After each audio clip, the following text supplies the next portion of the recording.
അത് അന്നിട്ടിരിക്കുന്ന വസ്ത്രം, അന്ന് ഉപയോഗിച്ചിരിക്കുന്ന ലിപ്സ്റ്റിക്ക്, അയാളിട്ടിരിക്കുന്ന ഷർട്ട്, അയാളുടെ മുണ്ട്, പാന്റ്. ഒരിക്കലും അയാള് പോലും ചിന്തിച്ചിട്ടില്ലാത്ത എല്ലാ പ്രണയ മുഹൂർത്തങ്ങളിലൂടെയും നമ്മൾ അയാളെ കൊണ്ടുപോകും. അയാൾ നമ്മളെയും. അതെ. അതൊരു സ്തുതിപാഠൽ എന്നതിനപ്പുറത്തേക്ക് നമുക്ക് തോന്നുന്ന എന്താന്ന് വെച്ചാൽ അയാൾ എത്ര നമുക്കൊരാളോട് പ്രണയം തോന്നിക്കഴിഞ്ഞാൽ അയാൾ എത്ര മോശം വേഷം ധരിച്ചാലും അയാളൊന്ന് മുടി ചീകിയില്ലെങ്കിലും മുഖം കഴുകിയില്ലെങ്കിൽ പോലും അയാൾ സുന്ദരനാണെന്ന് നമുക്ക് തോന്നുക അല്ലേ?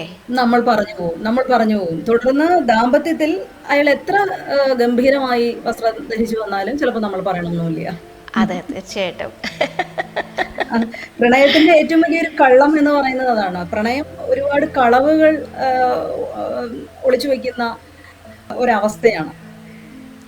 പക്ഷെ അതൊരു കള്ളമാണോ അതോ അറിയാതെ നമുക്ക് തോന്നിപ്പോകുന്നാണോ അങ്ങനെയെന്ന് എനിക്ക് ആ, അങ്ങനെയും പറയാമല്ലോ.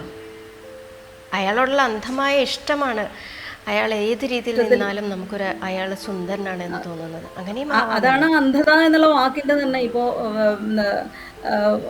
വൈജയന്തി ഉപയോഗിച്ച ആ വാക്ക് ആ അന്ധത എന്നാണ്. ഈ അന്ധത എന്ന് പറയുന്നത് ഭ്രാന്താണ്. മുന്നിൽ ഒന്നും കാണുന്നില്ല. അയാളെ മാത്രമാണ് കാണുന്നത്.